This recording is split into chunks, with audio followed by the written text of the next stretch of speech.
নমস্কার বন্ধুরা, সবাইকে স্বাগত সিম্পল ফুড অ্যান্ড ট্রাভেলে। আজকে তৈরি করে দেখাবো দই কাতলা। ভিডিওটা স্কিপ না করে সম্পূর্ণ দেখার অনুরোধ রইল। ভালো লাগলে লাইক শেয়ার কমেন্ট করবেন, চ্যানেলটা সাবস্ক্রাইব করবেন। চলুন ভিডিওটা শুরু করা যাক। প্রথমে এখানে কাতলা মাছ নিয়েছি, ধুয়ে পরিষ্কার করে নুন আর হলুদ দিয়ে মাখিয়ে রেখে দিয়েছি। এবার কড়ার মধ্যে দিয়ে দিলাম পরিমাণ মতন তেল। তেলটা ভালো করে গরম হয়ে গেলে তেলের মধ্যে দিয়ে দিচ্ছি এক এক করে মাছগুলো দিয়ে মাছগুলোকে হালকা লাল লাল করে ভেজে নেব। খুব বেশি ভাজার প্রয়োজন নেই, হালকা করে লাল লাল করে ভেজে নিয়ে তুলে রেখে দেব। আপনারা যারা চ্যানেলে নতুন ভিডিও দেখছেন অবশ্যই চ্যানেলটি সাবস্ক্রাইব করে দেবেন। আবারও মাছগুলো দিয়ে দিলাম, দিয়ে ভাগ ভাগ করে এক পিঠটা ভাজা হয়ে গেছে উল্টে দিচ্ছি। অপর পিঠটা ভাজার জন্যে অপর পিঠটা ভাজা হয়ে গেলে হালকা লাল লাল করে তুলে রেখে দেব। যেহেতু দই কাতলা তৈরি করা হচ্ছে সেই জন্য মাছগুলোকে খুব বেশি লাল লাল করে না ভাজলেও হবে। মাছগুলো সম্পূর্ণভাবে ভাজা হয়ে গেছে, এবার তুলে রেখে দিয়েছি। দেখতেই পাচ্ছেন কতটা সুন্দর লাগছে দেখতে। আপনারা কে কোথা থেকে ভিডিওটা দেখছেন অবশ্যই কমেন্ট করে জানাবেন। এবার কড়ার মধ্যে দিয়ে দিচ্ছি সামান্য তেলটা গরম হয়ে গেলে তার মধ্যে দিয়ে দিচ্ছি গোটা গরম মশলা, 2টো শুকনো লঙ্কা, একটা দারচিনি, এলাচ, লবঙ্গ করে ফোড়নটাকে ভেজে নিয়ে 2 মিনিট তার মধ্যে পেঁয়াজ বাটা দিয়ে দিচ্ছি 4 চামচ পেঁয়াজ বাটা দিয়ে পেঁয়াজটাকে ভালো করে একটু ভেজে নেব যতক্ষণ না পর্যন্ত পেঁয়াজের কাঁচা গন্ধটা যাচ্ছে। পেঁয়াজটা ভেজে নিয়ে তার মধ্যে দিয়ে দিচ্ছি কাঁচা লঙ্কা বাটা 2 চামচ, 1 চামচ আদা বাটা আর 1 চামচ রসুন বাটা দিয়ে ভালো করে মশলাটাকে কষিয়ে নেব।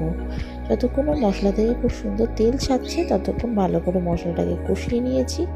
এবার এর মধ্যে দিয়ে দেব কাজু বাদাম আর পোস্ত বাটা, যেটা একটা মিহি পেস্ট তৈরি করে রেখেছি। এবার মশলাটা খুব সুন্দরভাবে কষানো হয়ে গেছে।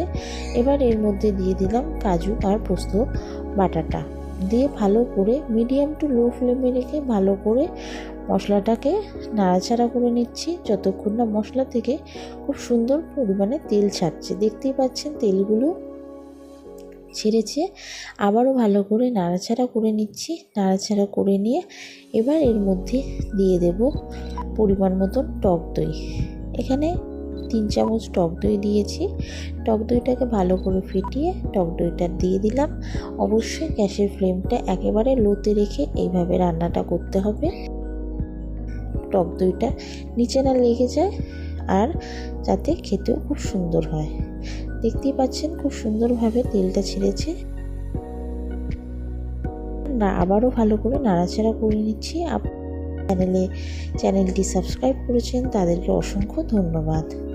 ভালো করে মশলাটা কষিয়ে নিতে হবে। এর মধ্যে আর বেশি কিছু দেওয়ার প্রয়োজন নেই। এবার এর মধ্যে দিয়ে দেব সামান্য চিনি, যাতে টক দইটা দিয়েছি তাই জন্য সামান্য চিনি দিয়ে দিলাম টেস্টটাকে ব্যালেন্স করার জন্যে। আবারও লো ফ্লেমে রেখে ভালো করে মশলাটাকে কষিয়ে নিয়েছি। এবার মিক্সির জার ধুয়ে পরিমাণ মতন জল দিয়ে দিলাম, দিয়ে ভালো করে একটু নাড়াচাড়া করে নিয়ে 2 মিনিট ফুটতে দেব। 2 মিনিট ফুটে গেলে এবার এর মধ্যে ভেজে রাখা কাতলা মাছগুলো দিয়ে দিলাম, দিয়ে ভালো করে উল্টে পাল্টে একটু নাড়াচাড়া করে নিচ্ছি। নাড়াচাড়া করে নিয়ে এটা 5 থেকে 6 মিনিট মিডিয়াম টু লো ফ্লেমে রেখে এটা ফুটতে দেব। আমি কাতলা কালিয়া না খেয়ে আপনারা খুব কম সময়ে আপনারাও তৈরি করতে পারেন দই কাতলা। এর ওপর দিয়ে এবার গরম মশলা ছড়িয়ে দিচ্ছি, ছড়িয়ে দিয়ে হালকা নাড়াচাড়া করে নামিয়ে রেখে দিয়েছি। এখানে দই কাতলা পুরো তৈরি হয়ে গেছে। আপনাদের ভিডিওটা কেমন লাগলো অবশ্যই জানাবেন। আশা করি ভালো লেগেছে। ভালো লাগলে লাইক শেয়ার কমেন্ট করবেন, চ্যানেলটা সাবস্ক্রাইব করবেন, পাশে থাকা বেল আইকনে ক্লিক করে দেবেন যাতে সবার আগে আপনার কাছে নোটিফিকেশান গিয়ে পৌঁছায়।